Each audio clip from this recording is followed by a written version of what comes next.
I didn't write a skit, so Kingdom Hearts 2.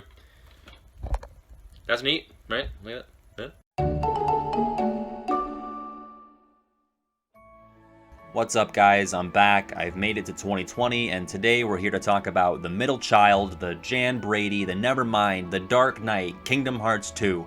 I know you're probably looking at the title and thinking, 25, that's it? KH1 got 90 and then another 25. This is a ripoff, a tragedy. I want my money back. Now listen, KH1 and 2 are very different games. If the air of KH1 is mystery and obscurity, KH2's is probably more akin to familiarity, and that's obviously reflected in the number gap here. Believe me when I say I scoured for material. Some stuff I've known for a while now and wanted to share, and some I had to really go hunting for. I will say I was genuinely surprised by a couple things I came across, so I hope you learn at least a few new things too. Of course, if you missed it or if you're new to the channel, check out my videos on obscure KH1 stuff, which I'll link in the description. And before we get started, if there's anything cool that you think I missed, please leave a comment and preface it with, "You dumb, stupid idiot," followed by an explanation of the thing that I forgot to include. Okay, let's do the thing. Here we go. My sanctuary, okay. First up, let's take a look at the objectively correct way to play Kingdom Hearts 2, which is in first-person mode. Pressing select on PS2 and 3, or the big boy middle button on PS4 will put you into first person. This isn't too obscure, but it's got some interesting and ultimately disappointing quirks to it. Unlike in KH1, you're fully capable of walking, jumping, and even swinging your keyblade while you're in first person, but that's about it. You could very well attempt to play the game entirely in first person, but it's going to involve a lot of being forced back into third person after doing pretty much anything else. Entering a new room, using a reaction command, using a drive form, locking on, quick running, or super gliding will kick you out of first person. You can, however, use magic, guard, dodge roll, and aerial dodge, so at least there's that. But you can't do it as Riku, so 0 out of 10 game, don't buy, destroy your copies. People have accomplished a lot of difficult fights solely in first person, but I would personally rather run through a brick wall and preferably into traffic before trying to play through the whole game like this. That being said, if there was a trophy for it, I would have done it yesterday. Now starting out with Twilight Town, Pence wears a shirt with a sideways text Dog Street, which is a reference to another Square game from 5 years prior called The Bouncer, in which Dog Street is a location. Pence would also go on to wear a similar shirt in KH3. So either Twilight Town has PlayStation 2s and copies of The Bouncer, or Pence has his shirts imported from a distant and as of yet unvisited Bouncer-themed world. And I think that's really the next step here, guys. You know, Final Fantasy, then The World Ends With You, and the next up we'll finally have the Bouncer world that we've always wanted. Look out, Duragon C. Mikado. Duragon C. Mikado. While we're on the topic of Twilight Town clothing, Cypher sports a hat with a kanji for, I'm gonna try my best here, ore, which is, to my understanding, a sort of masculine and maybe braggadocious way of referring to oneself, which is pretty in line with Cypher's character. And for one more round of fashion analysis in this world, Rai's sweatpants bear the number 8, which could be a reference to the game he originally appeared in, Final Fantasy VIII. Sticking with Final Fantasy characters, we have a couple of NPCs in Twilight Town and Radiant Garden who are named after characters from some past Final Fantasy games. Selling weapons in Twilight Town is Wallace, named after Barrett Wallace from Final Fantasy VII, who probably knows a thing or two about weapons given his occupation as an eco-terrorist. Can't say there's too much of a resemblance though. Across from him is Want, named after the younger brother of Owaka the 23rd from Final Fantasy X, both of whom were known for selling items throughout the game. At the Tram Commons selling armor is Biggs, who alongside Wedge has actually appeared in a number of Final Fantasy games, including their roles as members of Avalanche in Final Fantasy VII. And lastly, in Twilight Town is the accessory shop vendor and Roxas's true love, Jessie, who is also named after a member of Avalanche. For some reason, Wedge is separated from Jessie and Biggs over in Radiant Garden, where he sells armor in the marketplace. In the background of the train station are a couple of arriving and departing green trains. My favorite is this one, which sits still for the first couple of seconds you're in the room, then leaves, and then backs up and returns to its starting position a few seconds later. Mission complete. Also in the train station is a poster I had never bothered to look at until now, advertising a seaside festival along with a picture of a beach, likely the same one that Roxas and his friends were trying to get to in the prologue so they could purchase watermelon for an exorbitant amount of money. We got a couple of things to look at over in the old mansion, and I'll start with the most obvious ones, Naminé's drawings in the White Room. I'm sure most of you can piece together what these are depicting, but there are a handful of more inconspicuous ones. I won't go over every single one since I think they mostly speak for themselves, but among these sketches are Naminé's renditions of a few locations from KH1, including the seashore, secret place, and main island from Destiny Islands, the small house and waterway mural from Traverse Town, Captain Hook's ship from Neverland, and the Grand Hall, the entrance hall, and the library from Hollow Bastion. The most interesting picture, in my opinion, opinion, is the one closest to the save point, which seemed to be depicting the scene of Riku taunting Sora when he first arrives in Neverland in Cage 1, except it looks like Naminé has substituted an unconscious Kairi for herself. But I think the best part about all of this is that anytime Naminé draws a location, it's only ever places that Kairi is physically seen in. Both islands in Destiny Islands, the secret place, the waterway, the small house, the pirate ship, the Grand Hall, the entrance hall, and the library. It's some really cool attention to detail. Of course, Donald is just excited to see that he was included at all. And while we're in the room, you may have noticed there are command menu changes to be more reminiscent of Castle Oblivion from Chain of Memories. This style is exclusive to this one room, so there's some more attention to detail for you. We're delving into completely speculative theory stuff now, and while I came across these things on my own, people have definitely been talking about them for years, so I'm not the first by any means, but I think they're worth bringing up. Now, scattered about the old mansion is a ton of unicorn imagery. Pedestals, statues, emblems on the wall, and even in the command menu style.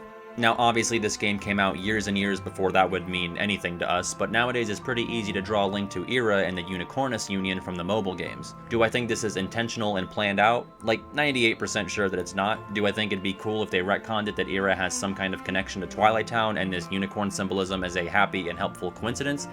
Yeah, I think that would be really cool. It's not like we've never retconned or over-explained things in the past, just take a look at shirtless Michael Mouse over here.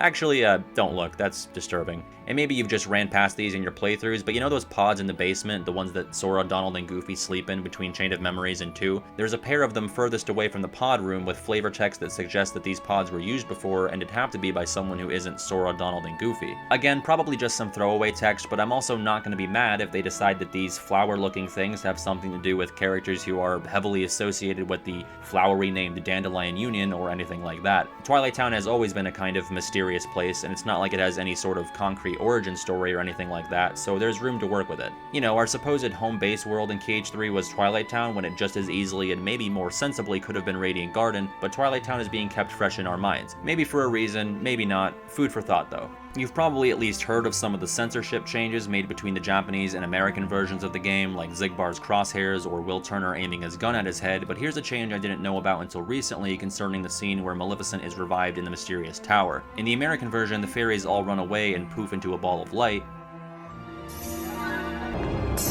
whereas in the Japanese version, they sort of just fade away. Now this is because in Japan, it's actually illegal to transform into sparkly particle effects. Just like the Mystical House back in Cage 1, the exterior of Merlin's house in Radiant Garden is decorated with an owl emblem, a reference to Merlin's pet owl Archimedes from The Sword in the Stone. Something that's pretty easy to miss considering you probably don't use anti-form all that much, but when Sora's in this form, his ledge-hanging animation changes to this, which frankly I think all video game characters should do when they grab a ledge. After defeating the Hydra in the wrecked Coliseum, you'll find that the gates area is in disarray, although the tournament leaderboards are mostly intact.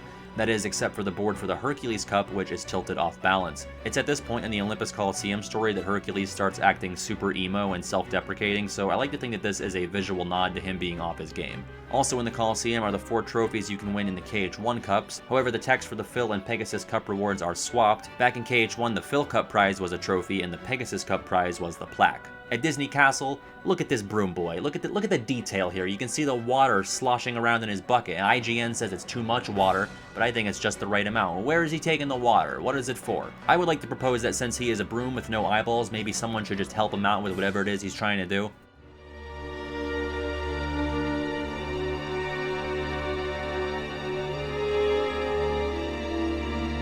Okay, moving on. In the library, if you take a close look at the picture frames on Mickey's desk, you can see pictures of Mickey and Minnie in their more recognizable classic attire.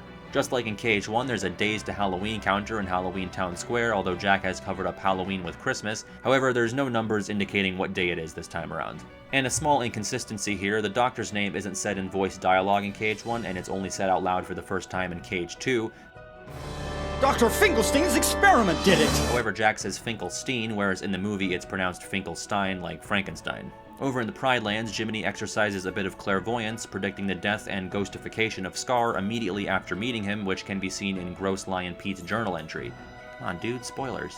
A charming little detail in 100 Acre Wood, while the text at the bottom of the screen before entering a room displays the proper names of places like Piglet or Kanga's house, the text in the center of the screen upon entering displays it as the H-O-W-S-E spelling. They'll also misspell the spooky in Spooky Cave by adding an E. And I don't blame them, it's spooky. I wouldn't be able to spell correctly either. Kidding me? I can't spell when I'm spooked. And while we're in the book, going first person while we're on the main page gives a special top-down effect, which is unique to this room, and it also lets Sora glide around and do things he otherwise can't normally do while in first person. During the second fight with Armored Xemnas, the laser attack he uses is pretty reminiscent of the lasers used by World of Chaos Ansem and KH1, fittingly considering Xemnas is Ansem's nobody. And our last stop fittingly takes us to the final cutscene in the game, where Sora and Riku's early retirement plans are cut short by Kairi's letter, which contains a typo where Kairi misspells starting as stating. And that, kids, is what happens when you skip a semester of school to unconsciously float around the animated Disney canon. Say no to darkness, stay in school, and drive safely. My friends, thank you for watching. If you enjoyed, consider leaving a happy little blue up thumb and gently pressing the subscribe button. Do it gentle, alright? Everyone's talking about smashing it. Give it a little caress. I promise I won't clog up your subscriptions, at least not until I get big and sell out. I'm like an aunt or an uncle who only comes around like twice a year, but I'm your favorite for some reason, probably just because of the infrequency, even though there are much more useful relatives in your life. Also, thanks for the warm reception on the Evolution of Motion video. I've seen a nice little boost from that one. And also, like, my treasure guide is weirdly getting a lot of momentum, at least comparatively to my other stuff. It's like the most viewed thing by far, so thanks to anyone who's coming in from there. To be honest, I chose to do this video now because I'm also working on my script for my KH2 World rankings, and I figured I should do this first. I'd rather go smaller scale to bigger scale than vice versa. So yeah, KH2 World rankings are in development. I don't know if they're necessarily going to be the next thing, but they are in the queue. So keep an eye out for those, and that's all for me. Spell check your bottle letters, start putting money away for your watermelon fund. Until next time.